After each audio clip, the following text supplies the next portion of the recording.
You're listening to the Patriot Nation Podcast.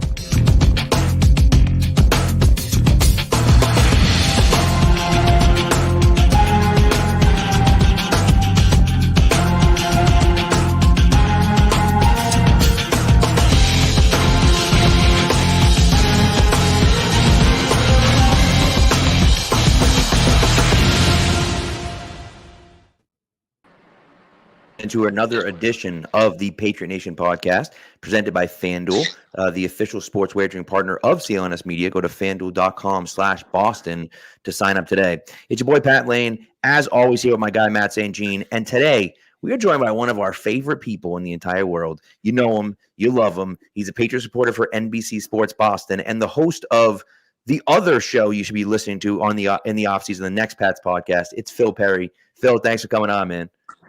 Anytime, guys. There's always stuff happening with this team, so there's always stuff to talk with you about. Yes, there is. They're breaking the news just for us. I feel special. Yeah, they're going to be looking for a new offensive coordinator. So Bill O'Brien's out, and who is in now is going to be really interesting to see. This is, you could argue, the most important hire Gerard Mayo will make. I don't know if how much say he's going to have in the GM hire. That's probably more important for the organization, but the most important hire he's going to make, I'm sure I'll have some input from ownership, is going to be whoever's shaping this offense moving forward, right? Yeah. And that's, we had talked about it already on the show before, and you hired Gerard Mayo, who of course is a defensive-minded person, right? But you're not hiring, you look at the Texans, you're not hiring a defensive coach or an offensive coach. You're hiring a leader is who you're hiring. Dan Campbell's a good example of that too. You're not hiring a specialist to do something. You're hiring a guy that can lead the men out, right? A leader of men. And then he's got to get a good offensive coordinator and a good defensive coordinator. And we talked on here about, we didn't necessarily love the idea of Bill O'Brien coming back because we thought some change would be good. And, obviously in this case, Bill O'Brien has accepted the position at Ohio State to be the offensive coordinator there. So you got to assume that the Patriots communicated to him that he was not going to be coming back, because otherwise it seems strange he would take the same job at a college instead of in the pros, right? So so they probably said, yeah, we're probably moving on. Go find a job somewhere else if you can find one. Well, it's I would definitely going to be huge. I would say this. You may be right. I also would say I think it was probably a pretty hard year for Bill O'Brien. And things are obviously in flux here. New head coach. You're going to have a quarterback, I'm sure. And so while this may have been the Patriots saying, hey, you're probably not going to be back here, well, I could certainly see that. I could also see the other side of it too, where he might, in his heart of hearts, even though he's got family here and it felt like a great situation, and it's my understanding it was still under contract, it wouldn't stun me if he felt like it was a good time to try to find something else either. Yeah, I imagine he's going to have a lot more, control over his personnel at Ohio State than he would have at in New England, at least based on what we heard coming into this past season. Yeah, well, I honestly, guys, I think when he got here, he was fine with the staff. That wasn't an issue, and he got to bring his tight ends coach. That's right. And he liked the other guys. And, if there were relationships strained over the course of the season, I could certainly understand that. You're the worst offense in football when it comes to scoring points. That's bound to happen. But my understanding of it at the time was that there was not a lot of pushback in terms of, hey, I need Coach X for my running backs and Coach Y for my receivers and Coach Z for my offensive line. And if you don't allow me that, I'm going to be pissed off all year, and you're going to read about it. It was an odd situation. It was certainly a hodgepodge of offensive coaches, from holdovers from two previous regimes, essentially, two previous different coordinators who had different offenses. And so that part is unusual. There is no doubt about it. But I don't think the say over the staff was the biggest issue for him. I think it was the fact that they were just a brutal offense and they did not have much talent. And I think it weighed on him. I think it It was draining to a large degree for somebody like Bill O'Brien. So tough year, not a fun year. I could understand why he would, even if he was asked to move on, why he might want to move on of his own volition.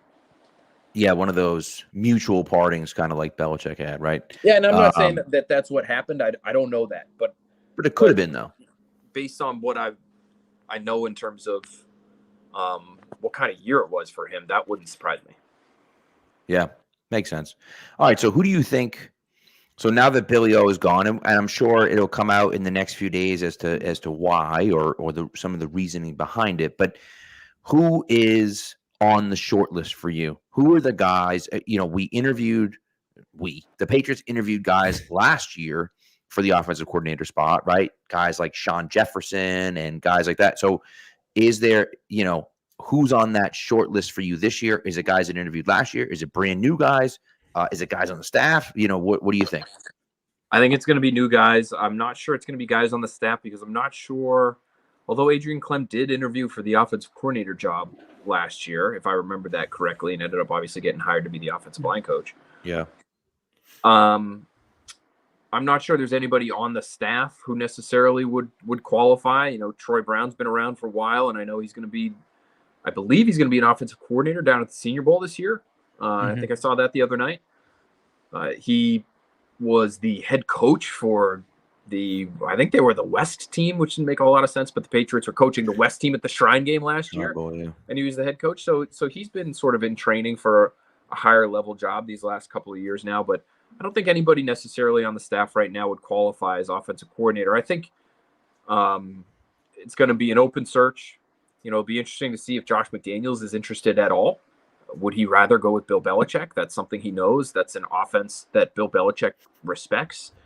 And I do wonder if the Patriots, as they're currently situated, understanding that they might be adding a young quarterback with a premium asset and the number 3 overall pick, do you want that guy trying to run Josh McDaniels' offense? And it went well for Mac Jones as a rookie back in 2021. But I think Mac Jones was, in terms of his processing and his readiness to run that kind of offense, I think he was advanced. And I know that sounds crazy to say now, given where Mac Jones has ended up, but that was what everyone in the league would tell you. I remember talking to coordinators who were incredibly impressed just because they would say things like, well, look at, this was actually at the end of last year. So he was coming off of the awful season with Patricia and Judge, and the reasoning for why Mac Jones was still a viable player was because look at what he did as a rookie. Quarterbacks don't, generally speaking, have a lot of success in their first years in Josh McDaniels' offense. The St. Louis Rams experiment for McDaniels went horribly. Derek Carr did not play well in his first year in Josh McDaniels' offense. But last year, you had this amalgamation of Jimmy Garoppolo and Aiden O'Connell and Brian Hoyer, and it hasn't gone well. It hasn't gone well. In generally speaking, I think it's considered a complex offense, a voluminous playbook, and relatively difficult to pick up. Do you want to be handing that to a rookie quarterback that you just took at 3 overall, who has run nothing like that in all likelihood in the college game? So I think this is going to be an outside. If I had to bet, I wouldn't completely rule out McDaniels because there's a great relationship with ownership there. He knows Mayo clearly. But my guess is they're going to be looking at that McVay tree or that Shanahan tree and seeing all the success that some young quarterbacks have had in those systems. And even if there's not a well-established, long-standing relationship between Mayo and whoever that offensive coordinator is from one of those systems, that might be what ends up being most palatable for them. Well, the name that comes to mind when you mention them, you've got the current offensive coordinator for the Rams, Zach Robinson, somebody who, started in New England and actually had some overlap with Gerard Mayo with their time with the Patriots. And the tight end coach there is a name familiar to all of us in Nick Caley, somebody who just went out there from New England. That I think that's like the first pairing of names that comes to mind if you want to go get somebody from that system is to bring in the offensive coordinator and the tight end coach. They both have ties to New England, some relationships with Mayo, but it is very much an external system, something young, something fresh. And another former recent player there as a coordinator. Yeah, and that Zach Robinson's name certainly, I think, should be in consideration. I know he's already interviewing for OC jobs. He's not the offensive coordinator there, but he's the pass game coordinator, and he's the quarterbacks coach. Yeah. And he's been the assistant quarterbacks coach for a couple different seasons there with Sean McVay. So he's worked really closely alongside McVay for a while now. He was the 7th round pick of the Patriots back in 2010. If anybody remembered that and those specific details, like kudos. I know it's a Patriots fans podcast, but even me as a draft nerd, like if you remember 7th round picks from over 10 years ago, like congratulations. And so that's a name they should consider. Kaylee's a name that I think they should consider too. The one thing about Kaylee, I've had some people really be very complimentary of him that I've spoken to league-wide lately because they believe he's going to be an offensive coordinator and soon. The one thing he hasn't done yet is be a quarterbacks coach. And that's what a lot of these teams, generally speaking, are looking for. If they're going to be calling plays, they're going to be working with a young quarterback. And so that's one area where, what might be interesting to see is if Zach Robinson leaves, if all of a sudden you see Nick Caley next year as the pass game coordinator and quarterbacks coach in LA with Sean McVay, and then he's a coordinator somewhere in 2025. So I would mention those two names. The other name that I would mention, who is a McVay connection and a Patriots connection, a little bit like Caley, but in a different way, is Shane Waldron, the OC, the Seattle Seahawks. I think technically still, although they just blasted Pete Carroll out of there, so he's probably going to be looking for a job. But has been with the Patriots before and in a variety of different capacities. I believe he was tight ends coach in 2009, but he's been an offensive assistant, and I think he even worked in some personnel capacities very early on in his career. He went to Tufts, he went to Phillips Andover, so he has some New England ties. I think he coached at BB&N as well. People out there are familiar with the Independent School League football products that are in the greater Boston area. So he's a guy that I would consider too, just because he has sort of been, in some ways, although he's been in Seattle since 2021, he's been McVay's sort of right-hand man offensively for a while. Going back to their days even in Washington, he left Washington, ended up in LA with McVay, and spent several years there with him at in important jobs. And so that's a name that I think they should be looking at too. Yeah, well, you go through his Wikipedia, right, and it's like offensive quality control coach in New England, tight ends coach in New England. Again, when Gerard was here, then UMass for a while, then Redskins, and then the Rams from 2017 and 2020 in a variety of roles, and now he's with Seattle. So it certainly is. That's an interesting spot. And, as much as Seattle's offense isn't necessarily blowing anyone away, Geno Smith, not great. Okay, but not great. He looked pretty darn good last year. So yeah, he made Geno Smith a lot of money last year. Right.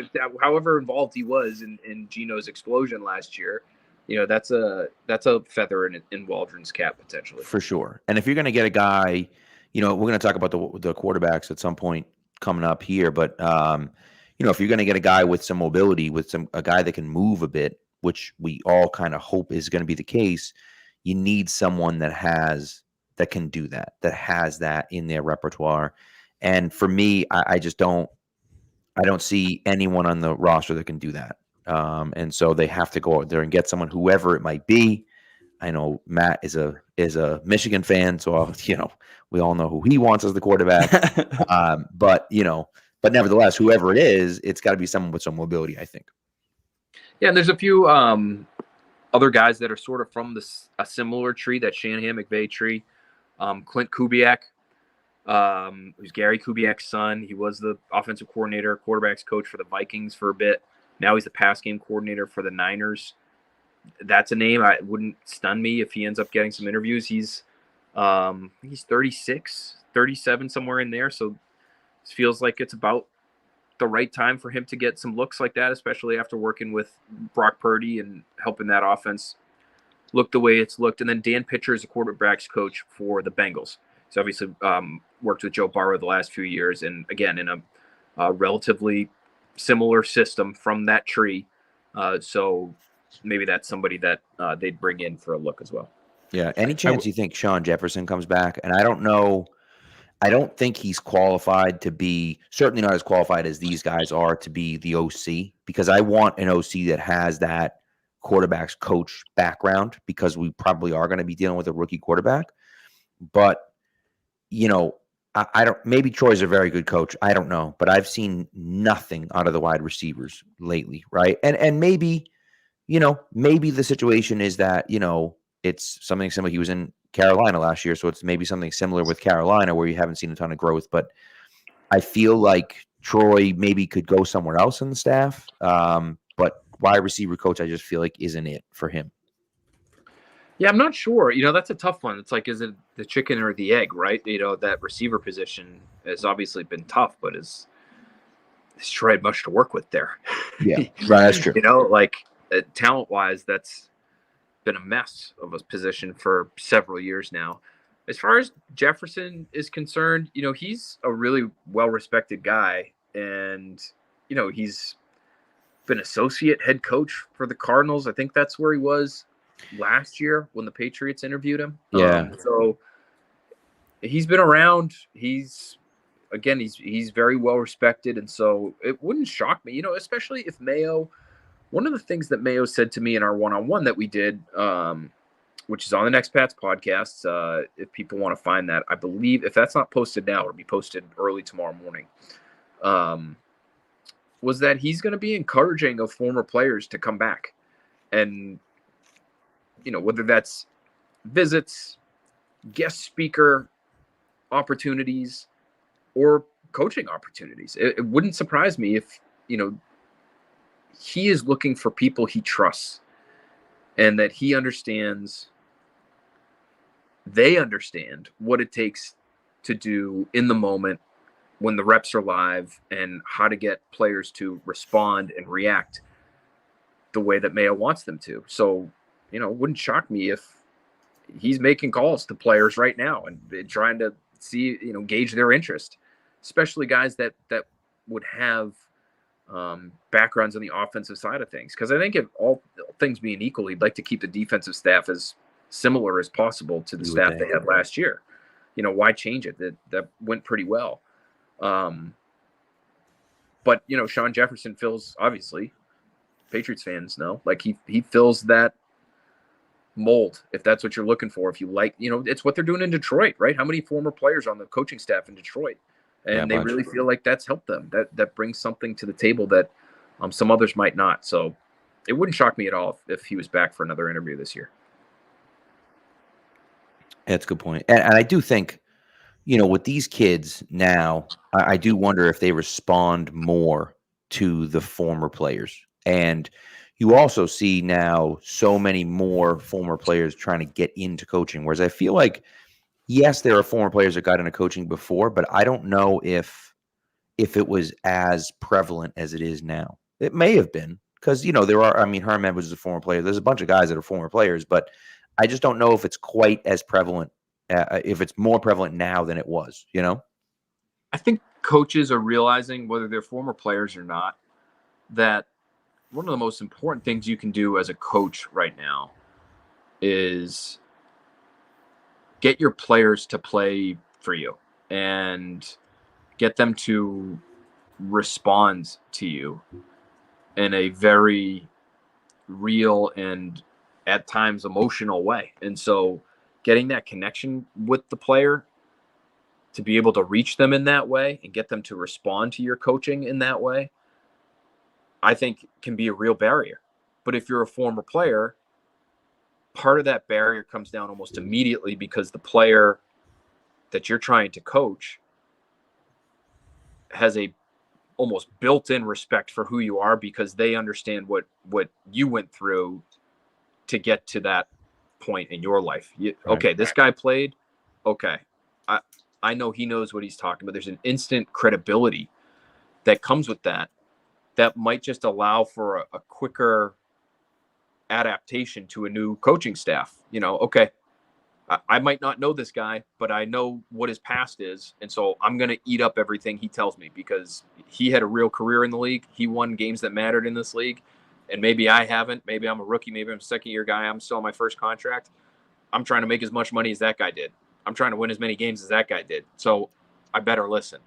And so that, there's real logic in going with the former player route. It's not just so that the coaching staff roster looks good, when you're logging on to Patriots.com. It's, those guys and their words carry real weight when the players in the meeting room know what your resume is. Speaking of that relationship, I know you were there for Mayo's introduction. What was the reaction like from the players that were in attendance there? And also, do you have any reaction to which players were there in attendance? I know Mac Jones was one of them. Yeah, he was. I think he was the only offensive person that was there. I'm not sure I saw an offensive coach. Now I was right up the front row for the press conference. So there were some people that were behind me that I genuinely didn't see. Not a lot of offensive people aside from Mac Jones. Defensively, Juwan Bentley, Jonathan Jones, they were there and spent a lot of time there. Devin McCourty obviously was there, ended up asking a question, and was able to talk to some of those guys after the fact for a little bit. So, from a player standpoint, a lot of guys aren't still here in town, so I don't blame them for not, being here en masse for the announcement. I would say the entire front office was there, and almost the entire defensive coaching staff. Although I didn't see either Belichick, which makes sense. Might have been a little bit awkward. Even if they have a good relationship with Mayo, which is my understanding they do, he's still replacing your dad. I don't know. So that maybe that was intentional on their end, but so real presence there, and I think the players are thrilled. Honestly, I think they're over the moon. The guys that were there, Bentley, Jones especially, they've had a chance to get to know this guy, as a coach since 2019. And they'll tell you they love the guy and they love his honesty and a lot of the things and ways in which Mayo acted at the podium. That's how he is. That's how he's in the meeting room. And so, I think it's amusing to them to see him in that setting, sitting next to his boss, everybody's boss, and be correcting him on, pronunciations and, talking about race, very openly at the put like that. That's the guy they know. And they know they're going to basically get the same person, or they're assuming they're going to get the same person when he, officially starts as head coach and he's in those meeting rooms and he's on the practice field with them. So, he is very intentional about creating relationships with these guys. And so, especially the guys he's been around for a few years now, they feel like they know him really well and they feel like he gets the best out of them because he's gone out of his way to get to know them really well. And I think he was pretty open about how, human interaction and the way that people communicate with each other now in the building is going to be something that he's really focused on, because it's clearly there's going to be a very different approach, Mayo versus Belichick. That's obviously very clear. I think it's been clear the way everybody's talked about it too, that it seems like that may have been the biggest issue the last couple years in the building was it's not like people had bad relationships, but it does seem like things were a little bit testier. I don't think that's super shocking. Bill Belichick is a hard coach. That's part of the appeal. And also when you aren't winning, it's a harder message to sell. And when you don't have a 6-time Super Bowl winning quarterback in the locker room to back up his message and be a leader from the players, it's also harder to sell. So I think, why they went in this direction makes sense. And it's kind of obvious. We'll just have to see, it's easy to say all this stuff in the off season when when it's, the first week and it's a breath of fresh air, how this is when it's, how it is in week 3, if they just come off, losing back-to-back games, they're 1-2 to start the season. That'll be another thing when and if we get to that point. I mean, if they're not winning, that was one thing I asked him, really trying to pull some some football philosophy out of him in the one-on-one that we did, because you really didn't, if you were as a fan, if you were interested to know what Gerard Mayo is about as a head coach, what he wants his football team to be defined by, you didn't necessarily get that at the press conference. I think back to, this a few years ago now, but Detroit, when they, hired Dan Campbell and he has his knee biting press conference, right? And, he's very open about, okay, this is what we're going to be, relentless. I'll replace knee biting with relentless. And they use the word grit, and grit has become their word. That's their brand. It's written on the walls there in Detroit. They're talking about it after the game the other day, first playoff win in however long. And Brad Holmes, one of the first things he brings up with is how they've attacked their jobs with grit. And so they're very clear and open about having a defined identity. And I tried to ask Mayo I think I left it as sort of a fill in the blank. The Patriots under Gerard Mayo will be about what? Expecting one of those adjectives. And toughness, relentlessness, grit, something. And he said winning. And he's like, listen, and I kind of laughed. I'm like, well, but how do you get there? And he's like, hey, if we don't win, it doesn't, none of the other stuff matters. So let's start with that. Day one here, as we sit right here, what we're going to be about is winning. And however we get there is how we get there. That's what I'm focused on right now. So it is easy to speak in these terms now. I do wonder, what their guiding light will be when stuff goes wrong. Because, the closest thing that I think we got to a football philosophy yesterday, he said it to me in our one-on-one. I believe he said it to Mike Reese as well. He sort of referred back to some comments or some traits, I should say, that Bill Belichick was always promoting. Yeah. Smart, tough, dependable. He even said to me in our interview, I believe the way he put it was, coach always says. He's still calling him coach. So on the one hand, he is trying to point out, I'm different from Bill. I'm not Bill. We're going to do X, Y, and Z, and it's all going to be very different. You're not even going to recognize it under Gerard Mayo. Well, he also has this other stuff that, he thinks works. Hard work works. How many times did he say that? That's a Bill Belichick thing too. So he did sort of, in some ways, I hesitate to say paid homage, but there was a doffing of the cap in some respects in Bill Belichick's direction, because that's the system, that's the philosophy under which Mayo has worked for so long as a player and a coach. So, if he's gonna refer back to what he knows. So smart, tough, dependable. That might be what they're trying to pursue this year, and that's okay. I think his hire is all about, and the reason why the Crafts are so comfortable going to him without even conducting interviews is what he represents, which is the ability to carry over the things they like and keep them because he was a part of those things, but also change what needs to be changed. And so you're going to get it. The message is going to be delivered in a very different way, and how the team goes about its business behind the scenes and interacts with each other on a daily basis is going to be very different, but some of the other stuff might remain the same. And it'll be interesting to see just how that all meshes together. Yeah. And I think that's fascinating. I mean, and because you're right, not only did he grow up, he got drafted by the Patriots, he retired as a Patriot, all of his coaching is with the Patriots. It's not as though, anything, he hasn't done anything else. He hasn't been anywhere else. He hasn't seen anything else. It's just been the Patriots. And so in some respects, you have to look at it and say, well, where else is he going to get his stuff from? Now, that doesn't mean that he doesn't have interpersonal skills that maybe Belichick didn't have. But at the same time, it's like some of the stuff that's come out lately, I'm like, no one has said a bad word about Bill Belichick. Outside of Asante Samuel, Cassius Marsh, and sometimes Ted Johnson, none of his players have said anything bad about him.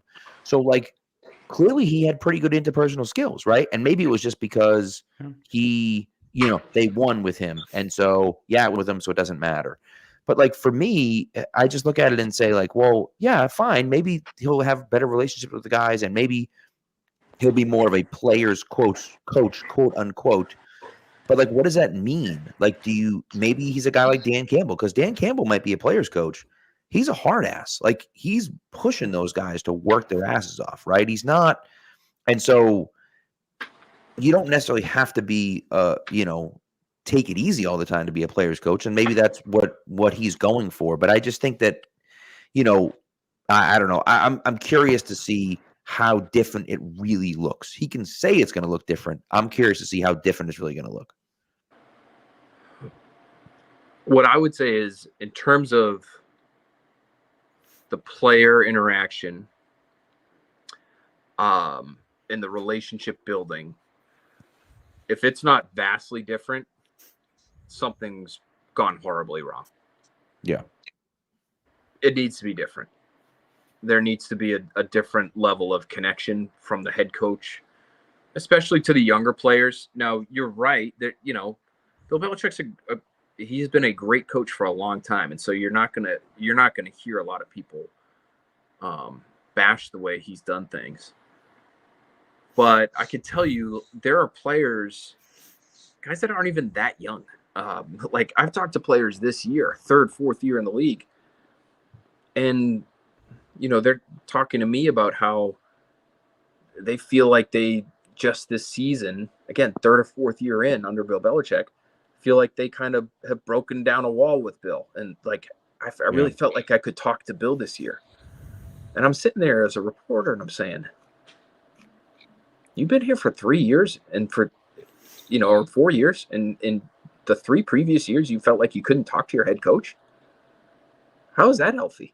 Yeah. You didn't feel like you could go up and ask the guy a question? And so on the one hand, I say that, and it's surprising to me. On the other, I kind of get it. Bill Belichick can be an intimidating guy, and he has been a legend for a long, long time. These guys grew up, especially the younger ones, they're in diapers when the guys, winning got Super 3 Bowls. Super Bowls already. And so he just is viewed in this light that is through no fault of either parties, really. Bill's 72. These guys are 22. Like, I don't know how he would necessarily approach it, to just go up to guys and just start shooting the breeze with them and asking them to come in and, talk ball randomly over the course of the day. And he probably is doing that with some. So I don't want to act like I'm speaking for the entire locker room here. I can just tell you, some guys didn't feel like they had a real relationship with the head coach. And that's not a crime by any stretch on Bill Belichick's behalf, because it's impossible. You've got 65 guys in there. It's Right. really difficult to have heart-to-hearts with all of them. But I think Mayo, in terms of the relationship part of it, it's just going to work a little bit differently. For the vast majority of Bill's head coaching career, players didn't need some of that stuff the way they need it now. It's just a different game. It's a different job. The job goes way beyond game planning and teaching techniques and teaching concepts and making in-game decisions. It's about relationship building, I think, way more than it ever has been. And I think it's why you're seeing guys like Dan Campbell, or on the other end of the spectrum, not a former player, although he played in college, Ivy League, but we'll give him that. He's a smart guy. Mike McDaniel. Mike McDaniel's not a hard ass who's going to, be cursing guys out and then, That's true. That's very and true. then ignoring them in the hallways. Literally not looking at them as he walks by them in the hallway. That's not going to be Mike McDaniel's approach. Everybody's a player's coach now. If you're not, you're probably not going to last very long. Well, and I think I've made this comparison on here before, but in some ways, this reminds me of what the Bruins did recently, where you go from one established veteran head coach to another, and it's not really an indictment of what the previous guy did. It's that you need a change in scenery, a change in vibes in the locker room, different eyes on the same guys to see it in a fresh light and make it work better. And what did you get out of that? The Bruins set their record for most wins in a season, and the other head coach goes on and ends up winning the Stanley Cup. It's a win-win for both sides. And I think I don't know. I think sometimes we almost make obviously, Bill Belichick 6 Super Bowl wins as a head coach. It's a big deal to see him go, but it does feel like at times we can make a little bit too much of it. And sometimes moving on from a head coach isn't necessarily a sign saying this guy failed. It's just, we need something different. It's not an indictment on the previous thing. It's just, we need a shift in what's going on here to make things work and give it a jolt. And that this feels more like that than anything else. Yeah, I think that's completely fair, Matt, because if he goes to Atlanta and they get a quarterback and all of a sudden they win the division there, like, it doesn't mean, Bill was completely incapable here in New England and he all of a sudden learned how to be a head coach again down in Atlanta. It was time in one place and it had run its course in one place. And in another, it could be exactly what that team needs. And maybe that's the case for Atlanta. Who knows? Maybe they need exactly what he would provide, in terms of discipline and accountability and just tone and seriousness. Like, there are some locker rooms that could probably use a lot more of that. So it'll be interesting to see if he does end up in Atlanta, and it feels like we're not all that far away from that happening. Just how those players respond, because they'll have young players too. Yeah, but they may respond in a much, much different way than the guys that Belichick has had here. Well, I know one guy's going to be pissed is Jonnu Smith, because he finally had a good year in Atlanta, and Belichick's going to come back down and ruin it for him again. But and maybe how about McDaniels too? And maybe McDaniels is with him as offensive coordinator. Yeah. Oh, do you think that's what ends up happening? Do you think it's built to Atlanta with maybe McDaniels, maybe Patricia ends up there as a defensive guy? A bunch of former coaches that he's been with. I think it's possible, right? I mean, again, if you're Bill and you don't want to have to completely refresh and reframe every bit of infrastructure that exists with whatever organization he ends up joining, wouldn't you love to just get the band back together and bring them all with you? And that your infrastructure travels. The one bit about Bill O'Brien leaving the Patriots and going to Ohio State, I don't know if anybody had him going to Ohio State. I think a lot of people thought that he could leave, and if he leaves, he could go with Bill Belichick. And if that happened, okay, now the dominoes are starting to fall. If he's the offensive coordinator in Atlanta with Bill Belichick, well, does Josh McDaniels also want to go? Or does that mean he's available to stay in New England? Right. We know he's been around. He was at the game, the season finale. He was at Bill Belichick's press conference. Does that mean he's now available to go down to Atlanta with Bill Belichick? And does that take an option off the board for the Patriots? There's some interesting ripple effects. Yeah, ripple effects for the Patriots in terms of who might be available to them. Now that O'Brien is at Ohio State. Now, again, that said,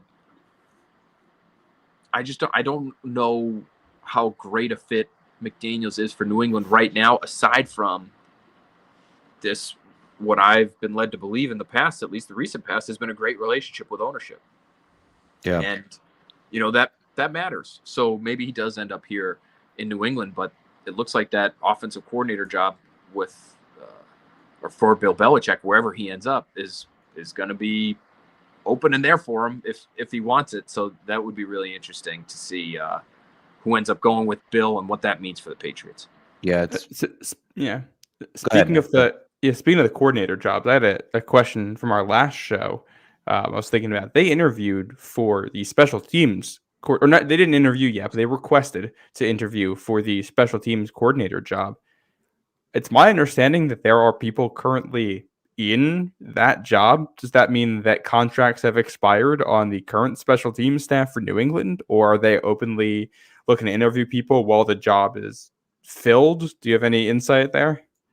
Yeah, it's a good question. Yeah, it was reported that they interviewed, they held an interview for the special teams coordinator role. So it means something must have happened with Cam McCord, right? So my guess is that his contract was up. I don't know that for a fact, but I wonder if he would be somebody who goes with Bill Belichick.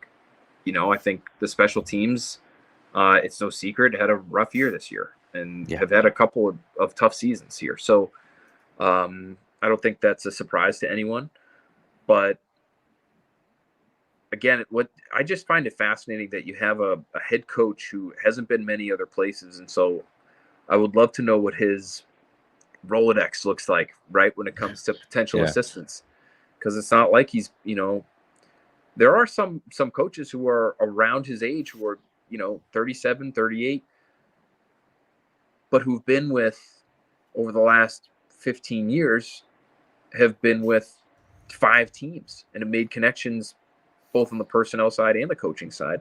And when they get opportunities to be head coaches, then they can, maybe pluck from those relationships or the relationships they have through their agents. And that's something that Mayo could do as well.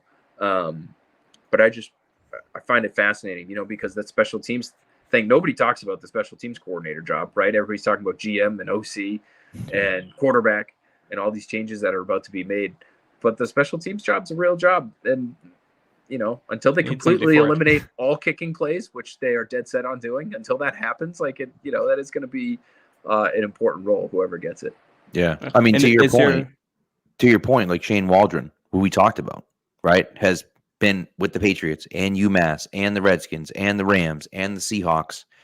And he's like 44? So he's not much older than Mayo, but he's bounced around. Now, of course, he's been a coach a lot longer than Mayo has. But, the point stands that, he's been all over the place, knows a ton of people, and Mayo's just been here.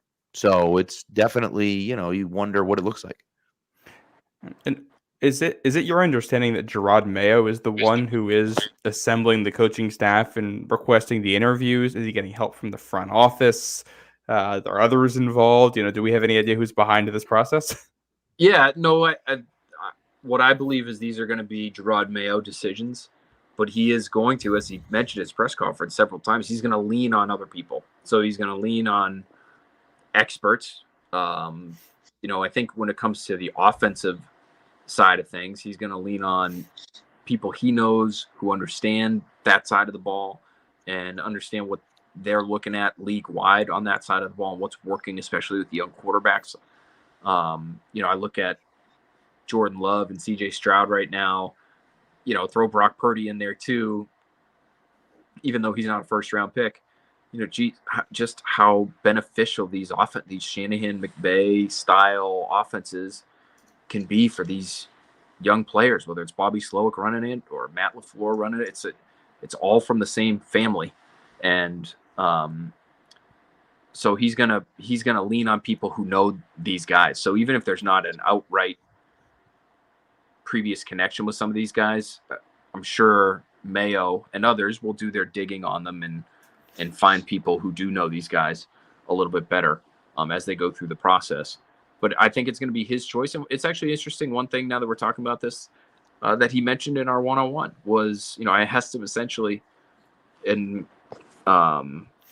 luckily he doesn't take offense to this when I say it to him. Everybody knows he worked with us at NBC Sports Boston, was on with us on Quick Slants for several years and got to know him there. And so I essentially asked him, what makes you qualified to hire your defensive guy? And you're going to hire the guy who shapes this offense and the future of this offense for, if it goes well, the next several years. And he said, look, I'm probably not going to bat 1,000 my first year. I might get a few hires wrong. Mm-hmm. But ownership is something that can help us here. He's talking about Robert Kraft, Jonathan Kraft. Ownership has the ability and the resources to really help us out with something like the offensive coordinator search, is how he put it, and not so many words. And so that to me is interesting. I would have loved to sit down with him longer to talk about, the details on that. Does that mean he's going to be getting input from them on names specifically? Or are the resources there just the research and analysis that they have on offenses across the league, and so they can pick and choose from what they like based on some of the advanced numbers that they have? So in some way, shape, or form, though, ownership will play a role in who they end up hiring for offensive coordinator too. That's what it sounds like. Again, it's going to be Mayo's call, in my opinion, but he's going to be leaning on others, and in this case, his bosses, which I find interesting. Yeah. So we got to take a quick break, and then I want to get into some of the college quarterbacks really quick, leading into the draft. just because you are the next Pats guy. You are always focused on the draft and what's coming up in the previous or in the next year. But Murph pointed out, and a few people have talked about it too in the chat as well. GM, do you think it ends up being Elliott Wolf or Matt Groh, or do you think they're going to go out and try to find someone like a Trey Brown or like, and I don't even know who runs the Packers, but Jesus, the Packers have done such a good job of drafting, young, skilled guys outside of the first round in the last few years. Do they go out and try to get somebody like that to bring him in as GM? Obviously, it's going to be after the draft, is what it sounds like. But do you think it will be, internal promotion or someone from outside? So let's just reiterate what Kraft said during the introductory presser, which is he wants to evaluate the guys that they have in-house. Mm-hmm. He does want to appoint someone to make the decisions when the decisions on the roster need to be made, which is coming up soon. Right. The window to franchise tag players comes at the end of February. So, you're talking about, and, the combine is before that or right around that same time, end of February. So, like, if you're going to appoint that person, that's going to happen relatively soon. And if that person's going to have in their contract, chief personnel duties, that's a job that I believe, to satisfy league rules, you have to open up to a real search. So I find it interesting because on the one hand, they want to evaluate the guys they have. On the other, if they do want to appoint someone and give that person real power, you have to have interviews. And so, right. Which is it? Are you going to evaluate the guys in-house, or are you going to interview guys and then give someone the ultimate decision-making power for the roster? It was a little contradictory, or at the very least, the timelines were a little hard to follow.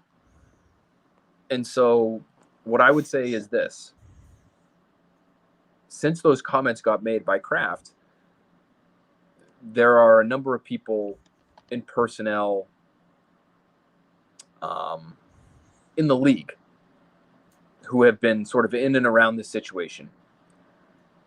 Maybe guys who had their eyes on this job, guys that are here with the team right now and following it up close. You talk to them, and what they will tell you, they believe, is that they're going to be sticking with the status quo at least through the draft, if not longer.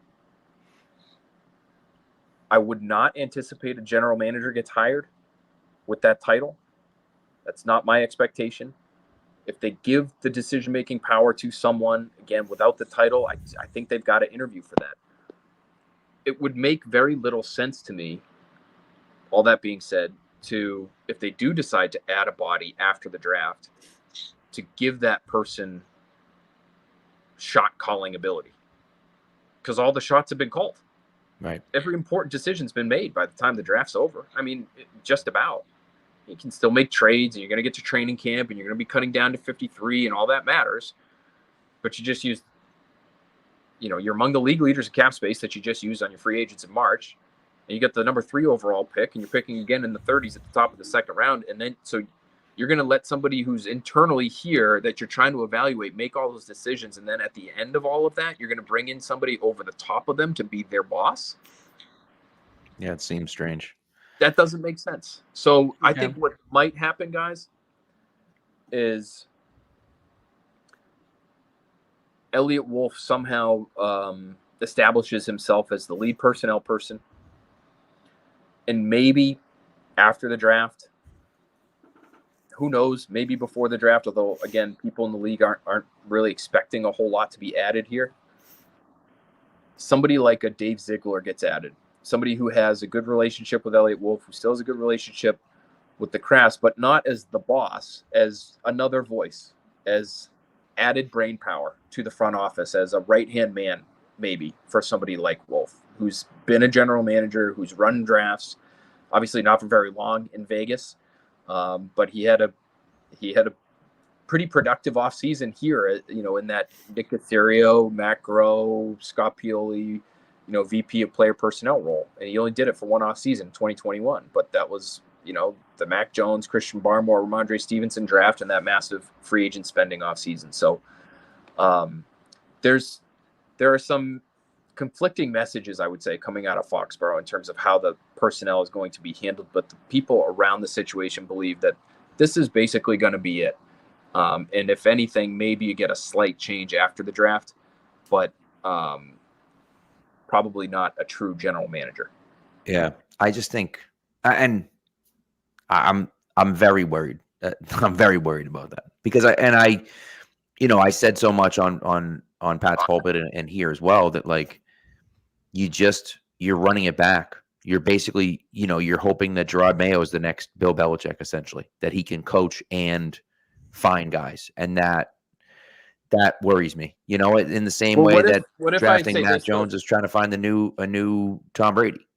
What if I say this, Pat? What if, Elliot Wolf is considered a general manager quality person based on his resume, right? He hasn't done it before, right? But he's there.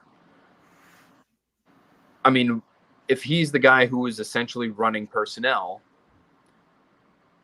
does that bother you? Or is it the fact that they haven't, that maybe they're not going to open it up to a search? Or, like what's the most bothersome part about it? Because I would say, if Team X was looking for a general manager and take the Patriots out of it, and they interviewed, you mentioned Trey Brown from Cincinnati, he's a really impressive guy, Elliot Wolf and Dave Ziegler, and they came away with, at the end of that process, they decided Elliot Wolf was the best guy to be a general manager. Like that's a realistic thing. So is it the person and his background having worked under Bill, or is it the lack of a process that bothers you most? So it's a little bit of both. I mean, the thing for me is that I don't know, that 2022 draft was so disastrous, right? And that offseason itself, and then the decision making that happened really since Brady's been gone, but even before Brady was gone. And I know I think he got here in 2020, and he was really just a consultant in 2020 when he came here. So he wasn't necessarily the guy, but I believe he was the director of scouting in 2022 when they drafted Tyquan Thornton and they drafted Cole Strange in the first round. By the way, Cole Strange was Ted Karras' replacement. All you have to do was sign Ted Karras, and you don't have to draft Cole Strange in the first round. So, like, those are decisions where it's like, or Joe Tooney, or Joe Tooney, or don't trade Shaq Mason, or any of those things like that. Those are the things that's like, that's the stuff that really annoys me. And I wonder if and now listen, the 2023 draft, as bad as the 22 draft was, the 2021 draft, you got Barmore and Ramondre Stevenson out of it, and that's really solid. And the 2023 draft, it looks like you hit a home run with Christian Gonzalez, who got hurt, but you have to assume that's not going to be, it's not going to follow him around. He looked like a stud when he was out there. Keon White looked good. Demario Douglas played really well this year. Marte Mapu played decent. Sidney So looked good at guard, even though you didn't draft him to play guard. Like, so they did hit on a lot of guys this year. So now you look at it and say, okay, well, maybe that's the case. I don't love the fact that the process of it, right? That they're just like, no, fine. And so those are the things that I don't love, where it's like, we're all set now. Elliot Wolf is here. And I just feel like, the old guys and again, I felt like they did the same thing with Brady. The old guy's gone. We'll be fine. Jarrett Stidham's the new guy. We're okay. Everything's good. Don't worry about it. We don't have to draft, Jalen Hurts in the first round. Like it's fine, and that's concerning to me. And again, doesn't mean it won't work out. Maybe Elliot Wolf is fantastic and he becomes the next, Scott Pioli guru and we're all set. But it's just the process of it is what's concerning to me. Yeah. And I think that's fair. This is an opportunity for the first time in a generation for you to bring in new voices and, learn about some new approaches to football and to potentially bypass that. Again, Robert Kraft did mention something about interviewing the other day. So maybe he has it in his mind, hey, he'd like to give Elliot Wolf 53-man roster power, but he can't do it until he holds interviews. And maybe something happens during the interview process and they fall in love with the guy. That's not Elliot Wolf or Matt Groh. I don't know. Maybe there's the potential for that. So maybe your fears will be allayed at that point, but yeah. I get your concern all the way around. Yeah. I mean, these guys have been involved. They've been here. So they've been involved in some good drafts and some not so good drafts. And, I do think Bill Belichick is the guy who decides, and I think it is frustrating for people in the front office often. I remember being told during that 2022 draft that the buzz out of the building, the morning of the first round of the draft, the buzz in the building, not out of the building, the buzz within the building was, emanating from Bill Belichick's office, essentially was Cole Strange was Bill's guy. This is hours before the draft even starts. And they were picking at the time, I think, at 22 overall. 22, yeah. So I know that was a head scratcher for people in the building, because it was, well, we don't even know how the board's going to fall. Like, we already know who we're taking at 22. And that happens from time to time. But I think usually those teams that know who they really, really want are up higher in the draft. And so they know they have got a pretty good chance of getting somebody who's really good. It was just UT Chattanooga. That's who Bill wanted. He sort of had his heart set on him, and he knew he could even trade down, which they did. And they passed on the opportunity to draft Trent McDuffie, and they traded down, and they ended up getting the guy that Bill wanted all along. And I think that was frustrating because, again, to the people who spend all year right looking at these guys, to not, to go into the draft. And Bill looked at all the research and he watched film, and, I give him credit for that. He doesn't do as much as those other guys. And even he would acknowledge that, they're doing the brunt of the work, but to go into a draft and say, yeah, we're going to take the guard out of UT Chattanooga, if he's there for us late in the first round, it's like, there's some other good players here that might actually fall to us. Are you sure? And, right. So I think that was just one example of many where the front office guys, I'm not saying this was Groh or Wolf, they might have loved Cole Strange. They might have loved Tyquan Thornton. They could be as responsible, as anybody outside of Bill for those picks. But I think the reason why Kraft keeps saying he wants to evaluate these guys that are already here is because he knows the people that are on the team right now aren't there because of these guys. They're there because of Bill Belichick. Yeah. And they want to see what these guys can do in terms of player acquisition. Certainly true. All right, we got to take a quick break. We're running like way far behind on the break. We're going to come back and we'll just talk about the quarterbacks really quick. We'll get you out of here, Phil. We've been going for an hour. You're a champ, dude, and tons, like, so much good. The conversation's been fantastic. So really good stuff. So we'll take a quick break. We'll be back, and we'll talk about the rookies coming out and who we might target at the top of the draft. The NFL regular season is wrapping up, but there's still time to get in on the action with FanDuel, America's #1 sportsbook. Right now, new customers get $150 in bonus bets, guaranteed when you place a $5 bet. That's $150 in bonus bets, win or lose.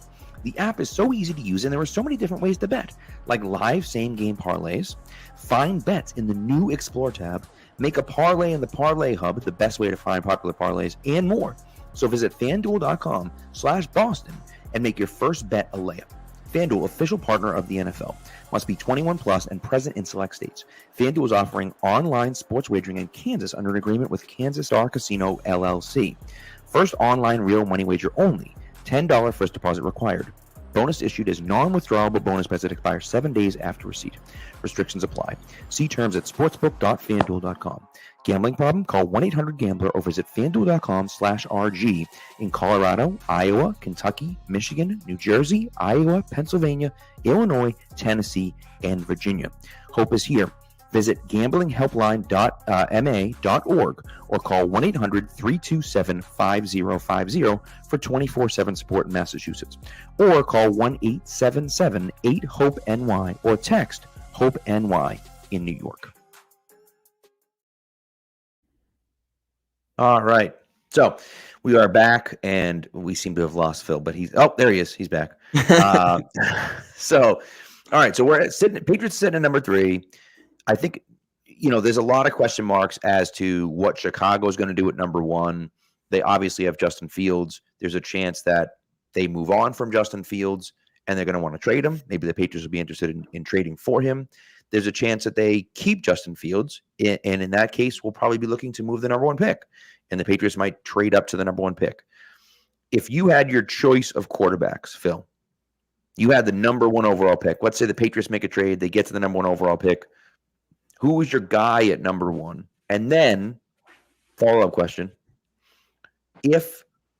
Assuming Caleb Williams and Drake May go 1-2. Now, maybe number 1 isn't even Caleb Williams and Drake May for you. But assuming those two go number 2, 1-2, would you take a quarterback at 3? Yes. And so I need to be consistent here, at least for now, until I have a change in heart. And I reserve the right to change my heart, and my mind, and my soul. And we've seen and nothing of these players either. Like, it's early. Well, yeah, I've watched a fair amount. I've watched a fair amount at this point. They're not going to play any games between now and the draft. And so I've watched a fair amount of all 3 of the consensus top 3 quarterbacks. And I'll answer your second question first, which is, do I still go quarterback at number 3 if Williams and May are off the board? The answer is yes. I go with Jaden Daniels because I might take Jaden Daniels over both Williams and May, even if I had the choice of all 3. That's how much I like Jaden Daniels. I'm a big fan of his game. He is, I think, the definition of the modern day quarterback. And he's coming off of one of the best collegiate seasons we have seen in the SEC. Really good performances against Alabama and Florida, running by guys that are 5-star recruits. And he is a tremendous, tremendous athlete. He can make explosive plays with his legs. He can scramble out of trouble, which I think is a must. That is not a side benefit. That is a must in today's game. He can do that, and he can kill teams by doing that. Really hard, in my opinion, with a guy like that who, if he ran, I think would run somewhere in the 4.4s. And that's from people in the league kind of gauging it, and based on what they're hearing. But that's flying for a guy who's 6'3". I think he's going to be a real problem because of his mobility. But that's not the reason why I'm as big a fan as I am. He's arguably the most accurate deep passer in this year's class. He doesn't turn the ball over. He had 20 interceptions in 5 college seasons. That is remarkable in a college game where you throw the ball as much as you do now. And for a guy who did, especially this past season, throw it down the field quite a bit. This is not all RPOs and screens. So he takes care of the ball. He's explosive with his arm. He's explosive with his legs. I've seen him play from the pocket. I've seen him stand in and take wicked shots to be able to fit the ball into tight windows. He can drive it to the side. He has plenty of arm. I don't think his arm is as good as Caleb Williams's. I mean, I know it's not. I don't think it's as good as Drake May's, but I think it's plenty good enough. And for all those reasons, and for some other, reasons where I might downgrade some of the other guys, to me, he feels like a really smart bet near the top of the first round. A couple of things that I'm a little concerned with is I think Drake May, who I really like, I do. All these guys are really good. So honestly, as it stands right now, if any of them fall to 3, if it's Williams, Daniels, 1-2, take Drake May at number 3. Yeah. Like, he's got every tool. He can run. He's got a huge arm.